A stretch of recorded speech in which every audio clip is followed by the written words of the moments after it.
Geliefdes, ons begin vandag met Romeine 8. So, ons is besig met die afpadwerk en Paulus se brief aan die Romeine te nader. Maar voordat ons vandag verder gaan, het ons net 'n oombliekie stil word en baie spesifiek stil staan by hierdie eerste woorde van Romeine 8. Romeine 8 vers 1. Ek wil hê dat jy baie goed hieroor moet nadink. En wat is die boodskap wat hier kom? Wanneer Paulus skryf, daar is dan nou geen veroordeling vir die wat in Christus Jesus is. Daar is dan nou geen veroordeling vir die wat in Christus Jesus is. Klink so eenvoudig. Maar ons het hierdie pad wat ons tot hier gebring het, saam met Paulus gestap vanaf hoofstuk 1.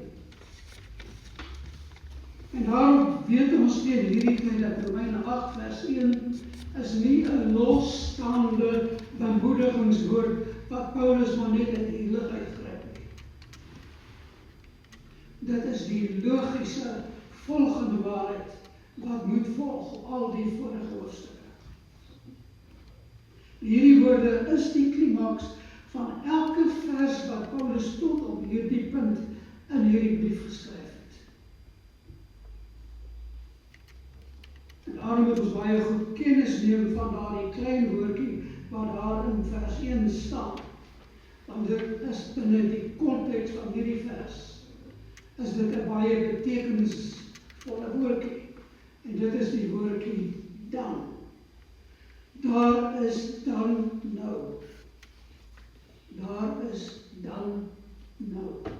In Engels is dit, there is therefore now no condemnation. In andere woorde, na alles wat julle tot nou toe gehoor het en geleer het, is dit die logiese gevolgtrekking, die logiese konsekwensie, die logiese waarheid dat daar dan nou geen veroordeling is vir die wat in Christus Jesus is.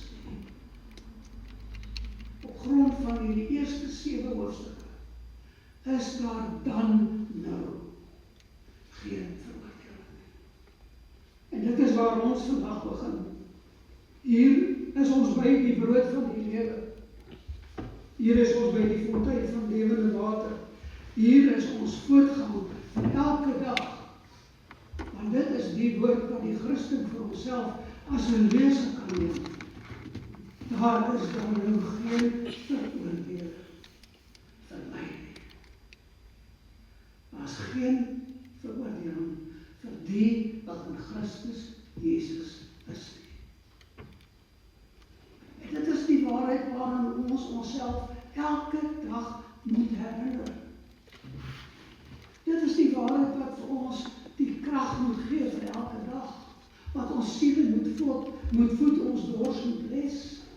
Hierdie waarheid, daar is dan nou vir ons geen veroordeling. Hierdie vers bevestig ook aan ons geliefdes. En bevestig aan ons die bevrydende boodskap wat ons reeds in daardie een besondere hoofstuk. Hoe kan ek sê, een hoofstuk is meer besonder as die ander. Maar daar is hoofstukke wat kom en elke een dan aan die hart gryp, omdat daardie waarhede so besonderlik naby aan ons kom. En ek verwys spesifiek na hoofstuk 5. Romeine hoofstuk 5. En kom ons kyk net kortliks van die een besondere feit wat daar in hoofstuk 5 was daar die 6 skakels van Rebbe waarna Paulus verwys. Die 6 skakels van redding. Kom ons noem hulle. Skakel 1 in vers 1. Ons het vrede met God. Ons het vrede met God. Ons kan al hierdie dinge in die wêreld verloor. En tot niet gaan. Dit kan alles in 'n warboel verander en chaos. Maar wanneer ons kan sê, ek het vrede met God, het ek die een komoditeit, as ek dit so mag noem, wat ver oor alles verhewe is, die een wat werklik saak maak, vrede met God. En dis wat Paulus hier in Romeine 8 vers 1 weer herhaal, weer bevestig op 'n ander manier.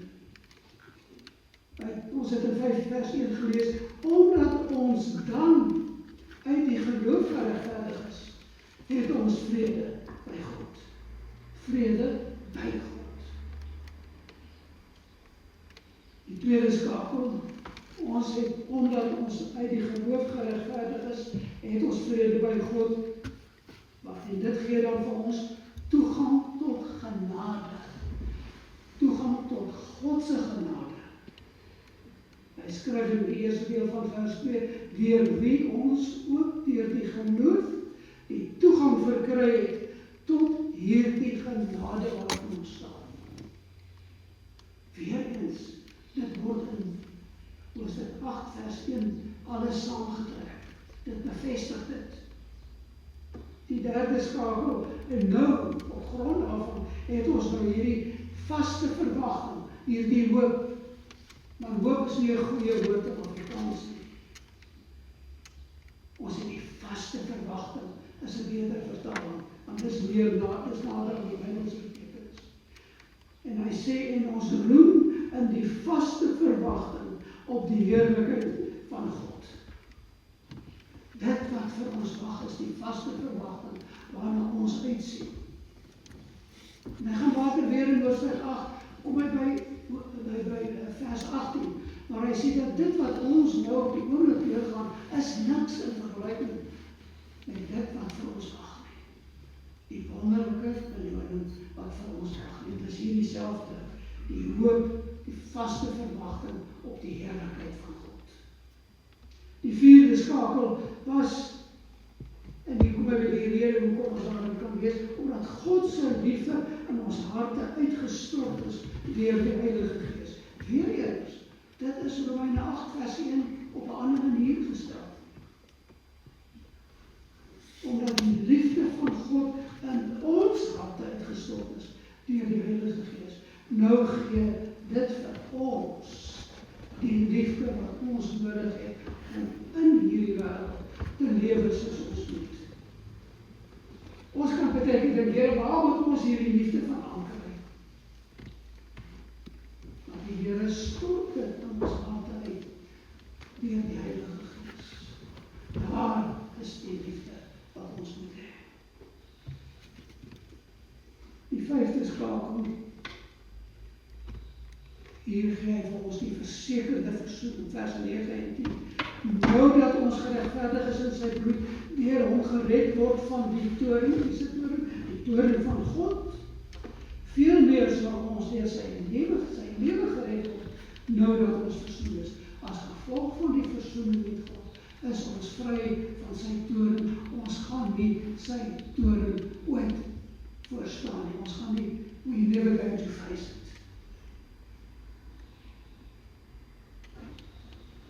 Kan ons dink aan 'n groter genade, geliefde. Die ongelowiges, baie van hulle weet dit. Baie van hulle gaan dalk verras wees, maar hulle gaan voor die groot wit oordeelstoel van die Here staan en hulle lewens sal beoordeel word en hulle sal weggewys word omdat hulle nie in Christus is. My gebed is net, Vader, help asseblief, gee elkeen hier vandag die versekering dat hy of sy waarlik in Christus is, dat Christus waarlik ons redder is. Hoe gaan ons dit weet?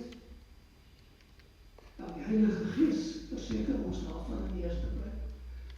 Maar in die tweede plek is dit dan ook ons lewens wat getuig dat ons is wat ons is. Hoe lewe ons? Maar die vyfde skakel was ons verseker van die versoening met God. En dan die sesde skakel was om in God te roem. En hier kom ons by die klimaks van ons redding, maar ons roem ook in God deur ons Here Jesus Christus. Dit was in vers 11. So hier het ons daardie 6 skakels van 'n onbreekbare ketting wat ons is, omdat ons in Christus is. Dit het ons grootliks bemoedig toe ons destyds in Romeine 5 was. Laat ons weer daarna toe teruggaan. Laat ons onsself hieraan herinner. Want dit kan gebeur, omdat ons by Romeine 8 vers 1 presies al daardie dinge saamgetrek kry in hierdie een waarheid. So alles wat Romeine 5 vir die gelowige bevestig het, kom ek stel het anders, alles wat Romeine 5 vir die gelowige gevestig het toe ons daar was. Hierdie genade ketting waarvan ons kennis het, word nou in Romeine 8 vers 1 bevestig. Daardie 6 skakelketting word hier in hierdie 1 vers bevestig. Maar om te verstaan hoe groot hierdie verklaring in Romeine 8:1 werklik is, kan en mag ons die stryd waarin die gelowige verkeer nie misken nie vergeet nie. Want ons het verlede week gesien, ons het die noodkreet gehoor van die gelowige van Paulus, die groot apostel wat in Romeine 7 vers 24 en 25 gesê, ek elendige mens, wie sal my verlos van hierdie doodsliggaam?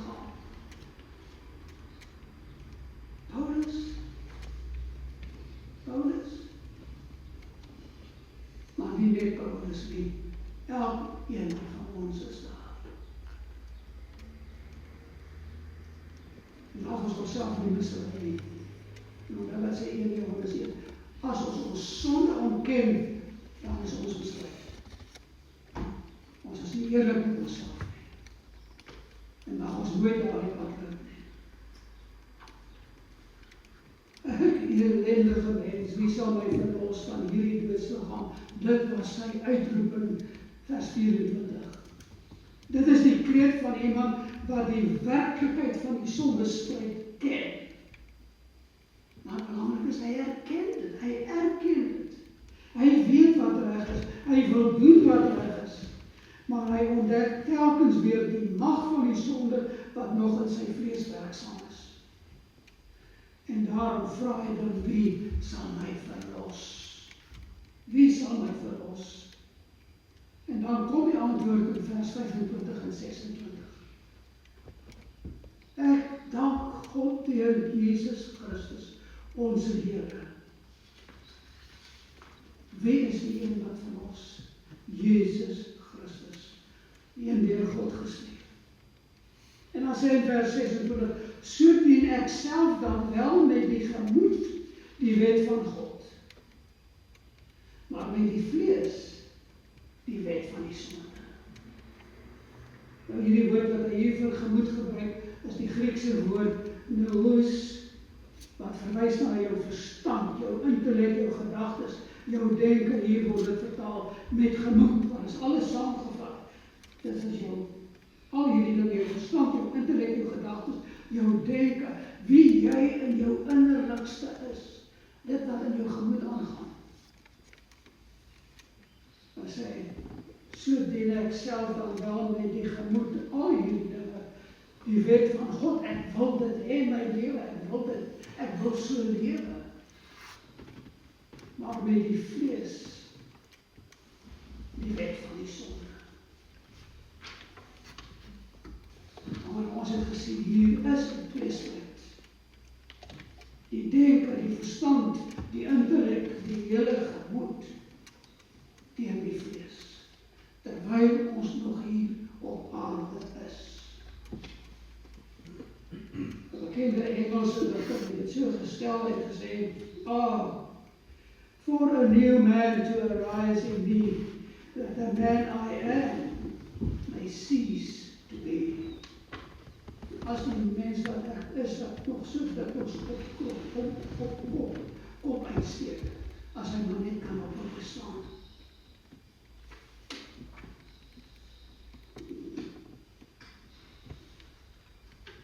En wat hy sê,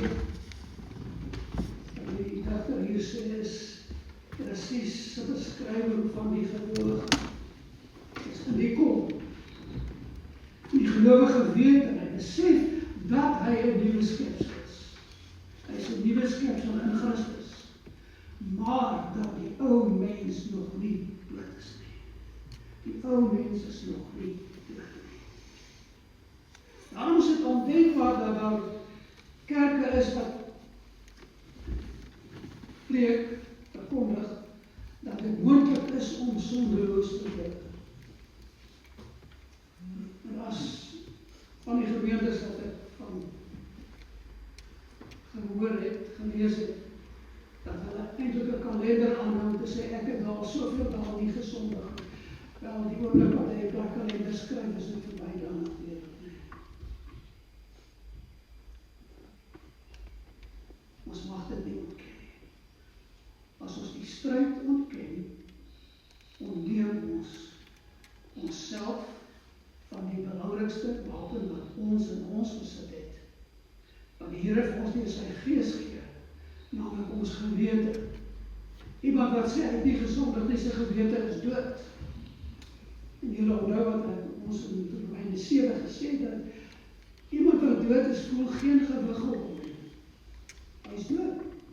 Hy het nie die gewig van sy gewete om hom te herinner aan dit wat hy gedoen het nie. En daarom maak hy nie erns met die sonde nie. En daarom vra hy nie vergifnis nie. En daarom gaan hy net voort dag na dag, want hy voel nie die gewig van die sonde nie. Dis 'n dooie mens. Dis 'n dooie mens. Maar elke ware gelowige wat die Gees van God het, weet dat die ou mens nie dood is nie. En dat die stryd, die sonde, die swakheid is nog daar. En juist te midde van hierdie spanning tussen wat ek wil doen en wat ek nie doen nie, breek Romeine 8 vers 1 genadig deur met hierdie boodskap van ware verlossing. Romeine 7 wys die gelowige wat met sy eie sondige vlees worstel. Hy wys vir hom wat aangaan in sy lewe. Maar dan kom Romeine 8 en hy wys vir ons wat God vir daardie gelowige doen. En hier is dus die oorwinning. Wat God vir daardie gelowige doen. Wat hy vir hom gedoen het, wat hy nou in hom doen, en waarheen God met hom op pad is. Die verlede, die hede en die toekoms. So in die verlossingsgeskiedenis van die mens is hoofstuk 8 nou weer eens 'n bevestiging die beloof van die beloofde redding en die beloofde redder wat werklikheid word. Wat werklikheid word. En ons weet, ons het gesien hoe Paulus van die begin van hierdie brief af die mens se probleem geopenbaar het, dat die mens skuldig staan voor God, dat die hele mensdom sondig, niemand kan homself uit sy eie werke regverdig nie.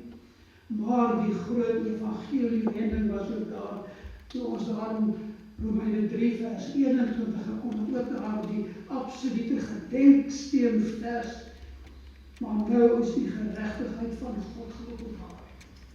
Wat Paulus gesê, kyk net na die sonde, maar nou is die geregtigheid van God openbaar. En ook daardie vers word hier in vers Romeine 8 vers 1 ingetrek. Dis 'n bevestiging daarvan. Romeine 8 vers 1 van dit alles saam.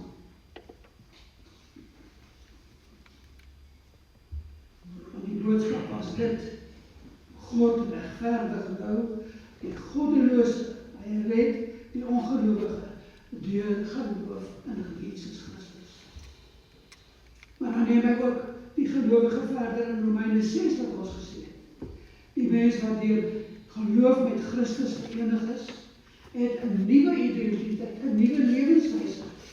Hy is nie meer 'n slaaf van die sonde nie. Hy het saam met Christus gesterf, maar hy is ook saam met Christus opgewek. En nou leef hy vir God. Dit was die boodskap van ons sukses. En dan weer eens as ons na Romeine 7 gaan, daar die eerlike hoofstuk van Paulus, nie dat hy die ander hoofstuk al eerder is nie, maar hier kom hy en hy bieg bely openlik wat elke gelowige nooit mag ontken nie, en dit is dat hy 'n stryd het met die sonde. Hy is verlos, maar hy is nie volmaak nie. Die vervolmaking kom eers wanneer ons verheerlik word, wanneer ons verheerlikte liggame ontvang. Dan gaan ons vry wees van hierdie liggame. Maar vir die gelowige is sonde nie meer sy koning, nie meer sy meester nie. Maar dit is nou 'n werklike vyand. En dis ook juist wat hy doen teweeg in die gelowige se lewe. Sonde was my metgesel, maar na redding is sonde my vyand. En ek leef in die werklikheid daarvan. En ek vlug van daardie vyand af. Ek vlug.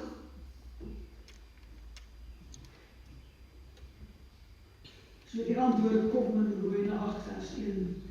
Daar is dan nou geen veroordeling vir die wat in Christus Jesus is nie. Wonderlike vers. Sien nie wat hier gebeur? Paulus sê nie, daar is nou geen veroordeling, omdat jy uiteindelik nou goed genoeg geword het nie. Jy het so goed gevorder, so mooi geleer, en nou jy uiteindelik 'n vlak van goedheid bereik, sodat daar nou geen veroordeling is. Dis nie wat Paulus sê nie. Hy sê ook nie, daar is nou geen veroordeling, omdat jy nie meer met die sonde worstel nie. In al hierdie gevalle, as hy dit so gesê het, sou dit 'n totale ontkenning van die ware evangelie wees. En sou dit 'n misleiding van die gelowige wees. Wat hy wel sê, daar is dan nou, op grond van al die lering tot hier, is daar geen veroordeling vir die wat in Christus Jesus is nie. Dit is die grondslag, dit is die fundament. In Christus is jy gered, niemand gaan jou veroordeel nie. Niemand gaan jou veroordeel nie. Julle hoor wat ek sê, veroordeel nie. Ek verwys wel na die beoordeling wat gaan plaasvind wanneer ons lewens in Christus beoordeel word, by die bylatroon, wanneer ons lewens onder die soeklig kom en ons kroone gaan ontvang vir die lewe wat ons gelewe het na redding, maar is nie veroordeling nie. Is nie veroordeling nie, dis beoordeling om belonings in te gee. Daardie belonings wat ons dan aan hom weer teruggee, soos Openbaring beskryf, wanneer ons kroone vir hom werk. Dit wat ons in hierdie lewe beloon word, gee ons aan hom terug. Hoekom? Want hy is die ene wat hy oor werk is. Hy is aanbevradig. Ons hou nie die kroone vir onsself nie, ons gee dit vir hom.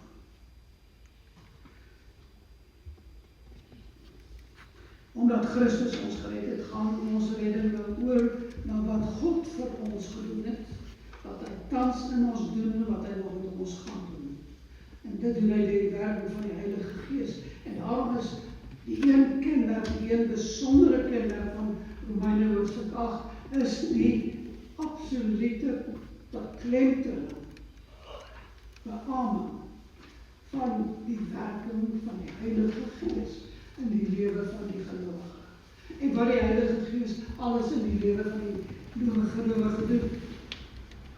Die Gees wat in die gelowige woon, ons bewoon, ons lewe gee en ons lei, begelei, Onthou die Heilige Gees is die parakleet beteken langs, die een wat langs my loop in die lewe, dis die Heilige Gees, hy begelei my.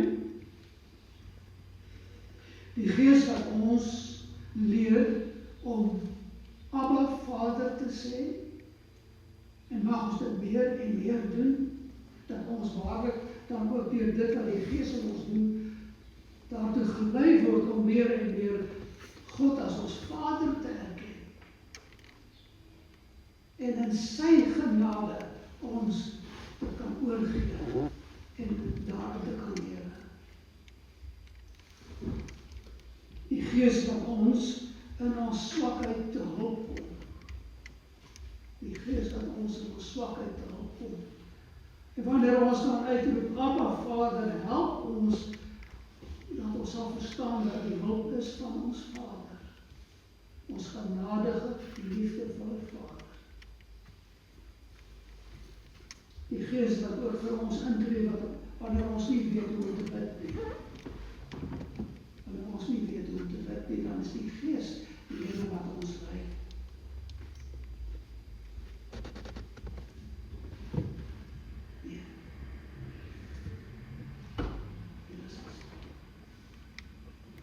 Die Gees wat vir ons intree, wanneer ons nie weet hoe om te bid nie.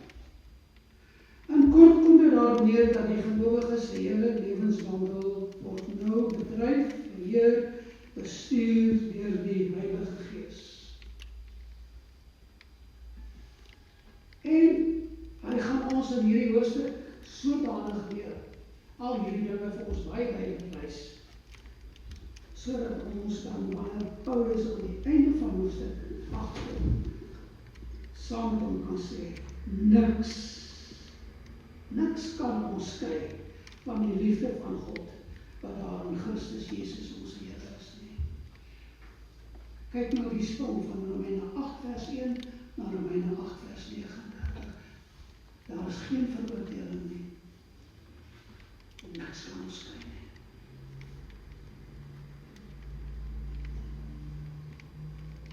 Ons kan dit ook soos volg stel. Hoofstuk 8 begin met, daar is nou dan geen veroordeling nie. En dit eindig met, daar is nou geen skeiding tussen julle en God nie. Dit is die pad wat ons in Romeine 8 gaan leer om te stap. Daardie brug tussen daardie twee, dis wat ons in Romeine 8 gaan leer. En ons moet verstaan dat dit is nie 'n nuwe plan van God wat hier aangekondig word nie. Romeine 8 neem ons juist terug. Dis 'n bevestiging, weer eens 'n Nuwe Testamentiese bevestiging van die genadeboodskap wat daar in Genesis 3 vers 15 was. Daardie proto-evangelie waar God vir die gelowige in sy woord die versekering wys wat hy vir Satan gesê het, om te sê, jy gaan sterf, maar die gelowige gaan lewe. Genesis 3 vers 15. Hy het gesê, ek stel vyandskap tussen jou en die vrou, en tussen jou saad en haar saad. Hy sal jou die kop vermorsel, die saad Jesus Christus. Hy sal jou die kop vermorsel, maar jy gaan sterf. En jy sal hom in die afskeid, hy gaan wel bly. Romeine 8 vers 1 bevestig. Die saad van die vrou sal kom, die dood sal oorwin word, en wat in Genesis 3 vers 15 as 'n belofte aangekondig is, word in Christus die werklikheid. Die oorwinning is behaal, die prys is betaal. Daarom kan Paulus in Romeine 8 vers 1 verklaar, daar is dan nou geen veroordeling nie.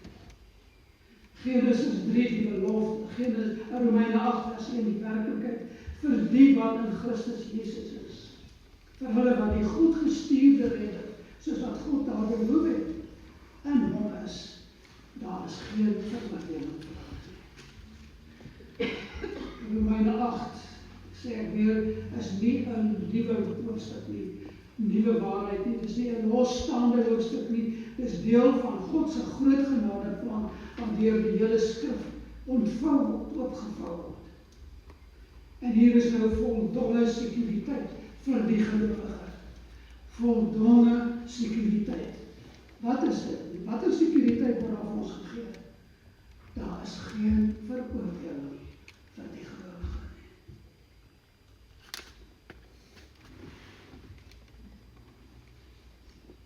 Elke sonde is ten volle gedek, met geen veroordeling vir die verlede, hede en toekoms nie.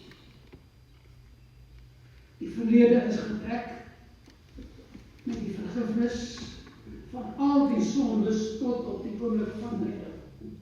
Maar die oomblik die jy tot bekering gebring is, het God al jou sondes in Christus vergewe tot op daardie stadium. Maar dan is daar die wonderlike hoofstuk, wonderlike vers in 1 Johannes 1 vers 9, waarin Paulus sê hoe ons dan voortgaande met ons sondes handel. Wat het Paulus gedoen met sy sondes? Dan byvoorbeeld, wat het Dawid met sy sondes gedoen?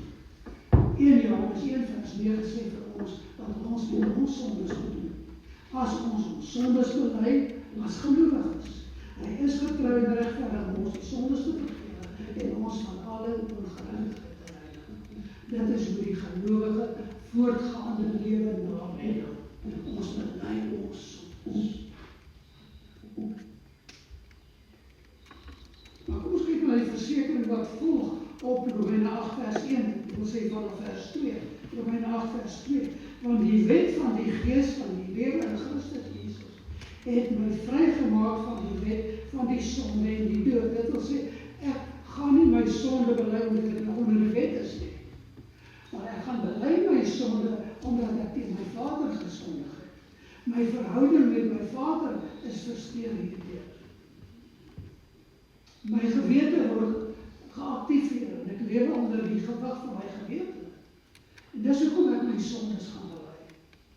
Want God het wat vir die wet onmoontlik was, omdat dit kragteloos was deur die vlees, deur sy eie seun in gelykheid van die sondige vlees te stuur en dit terwille van die sonde veroordeel in die vlees, sodat die reg van die wet vervul kon word in ons wat nie na die vlees wandel nie, maar na die gees.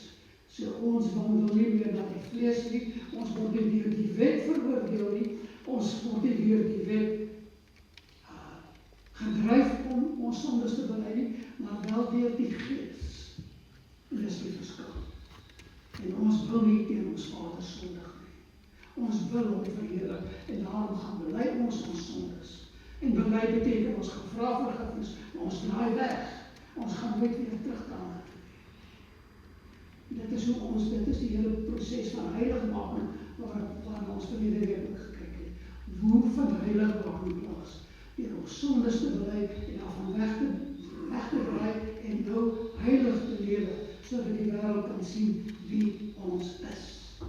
Wie ons is. So om in die gees, na die gees te wandel, beteken dat die gelowige in heiligheid wandel, deur sy sondes te bely, soos die gees om daarin herinner en bewus maak. Dis juis die een groot funksie van die Heilige Gees. Daar die Parakleer wat ons voortdurend herinner en sê, nee, wag, dis ons nie wat die woord sê nie. Dis nie wat jy geleer het nie. Nee, dis die Heilige Gees wat in ons werk. En dat ons dan dryf om te gaan vergifnis opvang. Daarom kan vers 1 verklaar, daar is dan nou geen verbittering. Ons kyk nie vinnig na die ontwikkeling binne Romeine 8, daar 6 duidelike bewegings, ek net kortliks nou gaan noem. Ons sal daar uitkom, eerste ontwikkeling, eerste beweging, is die regsverklaring, die wetlike verklaring. Geen veroordeling, is amptelik. Want die wet van die gees van die lewe het ons vrygemaak van die wet van die sonde en dood. En wat die wet nie kon doen nie, omdat dit deur die vlees kragteloos was, het God gedoen deur sy seun te stuur. Daar's dit. Julle is vrygespreek omdat Jesus in julle plek gesterf het. Dis amptelik die verklaring. Ons kom weer terug by hierdie. Die tweede beweging is, daar's twee gesindhede wat as gevolg hiervan in die mens gevind word. Paulus beskryf dan twee soorte mense, die wat na die vlees wandel en op vleeslike dinge bedag is, en die wat na die gees wandel en op geestelike dinge bedag is. Die een lei tot die dood, die ander tot lewe en vrede met God. En die kernvraag vir elke gelowige is dit: watter gees woon in my? Watter gees woon in my? Die derde beweging, vers 12 en 17, en hier gaan dit oor daai wonderlike, kosbare waarheid wat bevestig word, naamlik dat ons as kinders van God aangeneem word. Dit is 'n deel van wat met ons in redding gebeur. Ons nie meer skuldenaars aan die vlees nie, ons het nie 'n gees van slawerny meer nie, maar ons het nou die gees van aanneming tot kinders van God, waardeur ons dan juis uitroep: Abba Vader, Vader, Pa, Papi. Nie slawe van die meester nie, maar kinders van God, kinders van die Vader. En daarom ook, omdat ons dan aangeneem is in die hele aanneming, is een van die kosbare aspekte van ons geloof. Daarom is ons ook erfgename van dit wat vir ons wag. Dis die werklikheid van ons geloof. Vierde beweging, 18 tot 27, die lyding teenoor die heerlikheid wat kom, waar ek net op verwys het, wat hy in vers 18 sê, dit wat ons nou weer gaan, moenie daarteen vaskyk en daaroor kla nie, want dit is niks in vergelyking met die heerlikheid wat kom. En hy wys vir in hierdie deel, Paulus uit met die spanning tussen ons huidige lyding en die toekomstige heerlikheid. En die skepping wat saam met ons in hierdie ding is, wat onthou, dis nie net die mens wat veroordeel is, daar in Genesis 3 vers 15 nie. Die hele aarde, die hele skepping is veroordeel. En die hele skepping sit soos 'n vrou in barensnood. En ons eie versigtiging ook, kom ook dan, terwyl ons wag op die verlossing van ons liggaam. En die Gees wat vir ons intree met die versigtiging wat nie uitgespreek kan word nie. As ons nie meer weet, die Here, kom die Gees en hy wys vir ons, hy lei ons in God se paradie. 5 vers 28 tot 30, waar die goue ketting, daardie een wat ons so graag aanhaal, wat waarskynlik van die bekendste vers in die woord is, daar is wat die woord vir ons dan sê, ons weet dat alle dinge saamwerk ten goeie vir hulle wat God liefhet. Daai vers wat so verskriklik misbruik word, as 'n verskoning vir alles, maar wanneer ons dit reg verstaan, dan is dit vir die gelowige van die kosbaarste wetens wat hy het, want dit is op grond van toepassing en nie op die ongelowige wat dit maar net uit die eeuwigheid gegryp nie. Wat is die wonderlike wete? Dit is God wat dit. Nie ons nie. God dit. En dan die 16 vers 31 tot 39, waar ons net uit gaan kom, wat vir ons sê, ons is meer as oorwinnaars. Meer as oorwinnaars. Maar Romeine 8, gaan in vers 1 met die ware vrye boodskap, dat die sonde finaal afgereken is in Christus deur die werking van die Heilige Gees, en daarom is Romeine 8 vers 1 dan vir ons 'n ware geloofsbaak. 'n ware geloofsbaak. Wat bedoel ek met 'n geloofsbaak? Dat is nou die kosbare verse wat ons het. Met nou 3 vers 21 verwys. En dan die kosbare verse in Hoofstuk 5. En so kan ons gaan kyk na besondere verse wat vir jou as gelowige 'n baken is op jou geloofsbaak. Maar as in die Ou Testament is daar 'n gedenksteen, 'n gedenksteen, is die beste, wat die profeet Samuel opgerig het, as teken van God se reddende geregtigheid, wat in 1 Samuel 7 beskryf, en dit was wat hy Ebenezer genoem het. so het ons as gelowiges ewenaeses in ons lewens, waarvan Romeine 8 vers 1 vir ons een moet wees. Wanneer ons dan, of nee, Samuel het daardie ewenaeses klip opgerig, sodat die volk kon verstaan dat tot hier het die Here ons gehelp. Dit was die boodskap van daai ewenaeses klip. Maar ook dit, ons kan die Here vertrou vir sy verder. Hy gaan ons ook verder help. Daarom is Romeine 8 vers 1 'n ewenaeses klip vir die gelowige. Die Here het ons tot hier gelei en die Here sal ons ook verder lei. So is 'n bemoediging. Is nie net 'n herinnering van die verlede, dat hy ons tot hier gebring het en dat ons hom kan loof vir alles wat hy in ons lewens gedoen het tot hier. Maar dit sou ook 'n bemoediging vir ons wees om dan ook te sê, die Here gaan ook vorentoe ons. So op hierdie manier kyk Romeine 1, 8 vers 1 terug na wat is in daardie ewenaeses klip van Romeine 8 vers 1 saamgetrek, Christus se kruis, sy opstanding, sy volmaakte offer waarmee God tevrede was, die finale oordeel oor die sonde in die vlees, en ons maak dit ons eie. Maar Romeine 8 vers 1 kyk ook vorentoe, die wet van die gees van die lewe, die vervulling van die wet in ons, die aanneming tot kinders, die toekomstige heerlikheid wat vir ons wag, daardie onbreekbare goue ketting van redding en uitverkiesing tot en met die verheerliking en die daar wees saam met God in die ewigheid. Die triomf oor elke aanklag wat teen ons kom, die onbreekbare liefde van God. So geliefdes, dan sien ons Romeine 8 vers 1 is dus die vers waarin Paulus die lewe van die gelowige aan die hand van die Heilige Gees gaan ontvou. En hy gaan vir ons sê, wees weer bewus van die Heilige Gees se werking in jou lewe.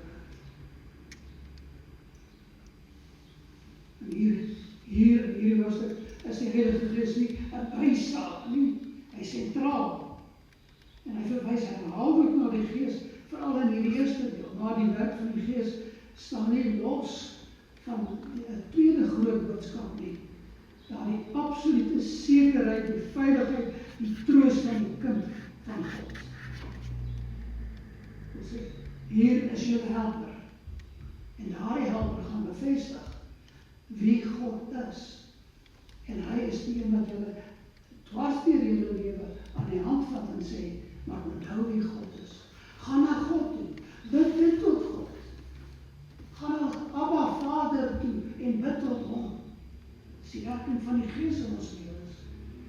En hy herinner ons voortdurend, daar is daar nog geen veroordeling. Geen veroordeling. Goed, kyk net vinnig na daardie woordjie, geen veroordeling. Die Grieks is katakrima. Nou, katakrima verwys nie na die uitspraak wat kom of iets nie, maar verwys op die straf na die uitspraak. Daar is geen gevolge op die uitspraak nie. Die uitspraak is, daar is geen veroordeling nie. Daar is dus geen gevolge op die uitspraak nie. Geen boete, geen gevangenisstraf, geen voltrekking van die vonnis, geen betaling van die skuld nie. Daar is niks van die gelowige nie. Dit is nie net, jy is nie skuldig nie. Dit is, jy sal ook nooit die straf dra nie, want Christus het dit gedra. Maar Paulus gebruik daar katakrima saam met die sterkste moontlike ontkenningswoord in die Grieks, ouden, geen, glad nie, hoegenaamd nie, op geen manier, nie 'n swempie nie, so kan ons aangaan. Ouden, jy gaan hoegenaamd nie, gaan jy daarvoor betaal wat Christus het reeds betaal. So, hier is dan nie die klimaks van die vervulling wat beloof is in Genesis 3 vers 15 nie, maar ook dan die klimaks van verskeie skrifdele, onder andere ook in Romeine. Alles wat hy al reeds voor in Romeine gesê. Maar as een besondere skrifdeel in Johannes 3, Johannes 3 vers 16, wat almal so goed ken en wat weer eens so misbruik word. Johannes 3 vers 16 tot 18 lees ons, want so lief het God die wêreld gehad, dat hy sy enige gebore seun gegee het, sodat elkeen wat in hom glo nie verlore mag gaan nie. Daai een ken ons, van ewige lewe kan ons ken dit. Vers 17, want God het sy seun in die wêreld gestuur, nie om die wêreld te veroordeel nie, maar dat die wêreld deur hom gered kan word. En hy wat in hom glo, hier is die voorwaarde, word nie veroordeel nie. Bevestig Romeine 8 vers 1. Maar hy wat nie glo nie, is alreeds veroordeel, omdat hy nie geglo het in die naam van die enige gebore seun van God nie. Die gelowige word nie veroordeel nie, die ongelowige is reeds veroordeel. En dan aan die einde van Romeine 8 vraag Paulus ons weer na die hofsaal. Hy vat ons weer na die hofsaal, en ons sal so dit ons verwys het. En wat wys hy vir ons? As ons aan die deure van die hofsaal oopmaak, wat vind ons daar? 'n leerhofsaal. 'n leerhofsaal. Daar is nie 'n hofsaak nie.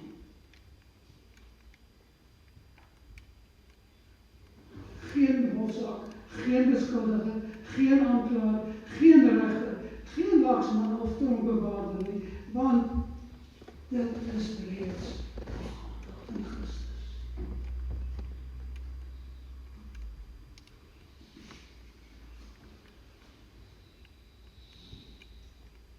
En nou geliefdes, na al hierdie wonderbaarlike nuus, hierdie goeie nuus, wat so oor en oor in ons kom. Is daar net een manier waarop ons hierdie boodskap vandag kan afsluit? En dit is as ons dan kyk na die laaste paar verse van Romeine 8. Ek gaan dit nou lees in die Bybel sê lees dit gerus saam. Romeine 8 vers 31.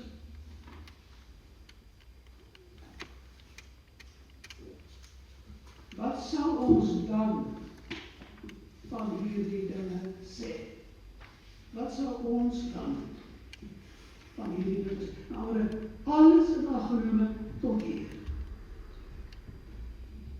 As God vir ons is, wie kan teen ons wees? Hy wat self sy eie seun nie gespaar het nie, maar hom vir ons almal oorgegee het, hoe sal hy nie saam met hom ons ook alles genadiglik skenk nie? Hoe sal hy saam met hom ons ook alles genadiglik skenk? Wie sal beskuldiging inbring teen die uitverkorenes van God? God is dit wat regverdig maak. Wie is dit wat veroordeel? Nou, wie kan op hierdie aarde ons kom veroordeel? Christus is dit wat gesterf het. Is hy wat gesterf het. Ja, meer nog, wat ook opgewek is in die dode, wat ook aan die regterhand van God, wat ook vir ons intree, voortdurend intree, ook dan in hierdie lewe. Wie sal ons skei van die liefde van Christus? Verdrukking of benoudheid of vervolging of honger of naaktheid of gevaar of swaard? Kan daar nog ander bedreigingen ingebring word? Wie sal ons skei van die liefde van Christus? Hierdie goedes, soos geskrywe is, om u ontwil word ons die hele dag gedood. Ons is gereken as slagskape. Nou, hier bevestig hy weer Romeine 7, dat die stryd wat ons het met die sonde. En dan kom in vers 7, maar in al hierdie dinge, selfs in die stryd teen die sonde, is ons meer as oorwinnaars deur hom wat ons lief gehad het.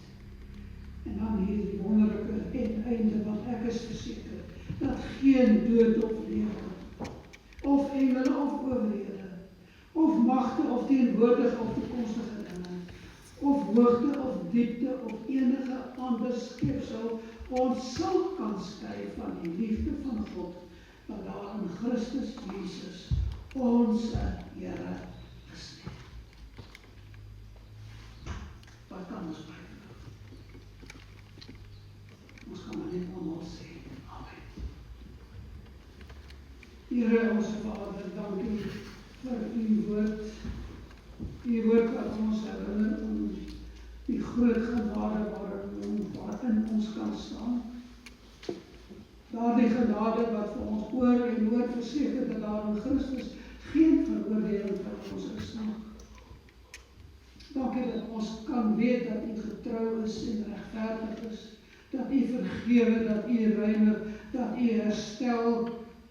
Dankie dat ons kan weet dat die kruis genoeg is. Dankie dat ons kan weet Christus het die volle prys betaal. Dankie dat ons ook weer u gee vir ons die Gees wat ons lei op die pad van heiligmaking.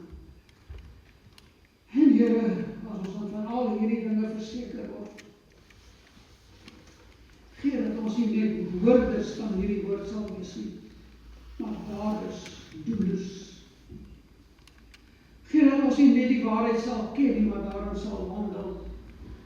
Dat ons nie net die evangelie sal verstaan nie, maar daarin sal leef. O Here, bewaar ons in hierdie week wat kom. Bewaar ons gedagtes, ons woorde, ons getuienis, ons geloof, ons dade, dit wat ons is en dit wat ons doen. Here, ons kom en ons gee onsself opnuut aan u, want u is ons Vader, u is ons verlosser. U is ons hoop. U is ons Abba, ons Pa. Dankie, dankie, dankie daarvoor, vir daardie groot genade. En ons dankie in die naam van hom wat dit vir ons moontlik maak, om na u toe te kom. Ons leier, ons heiland, ons heiligmaker, Jesus Christus. Amen.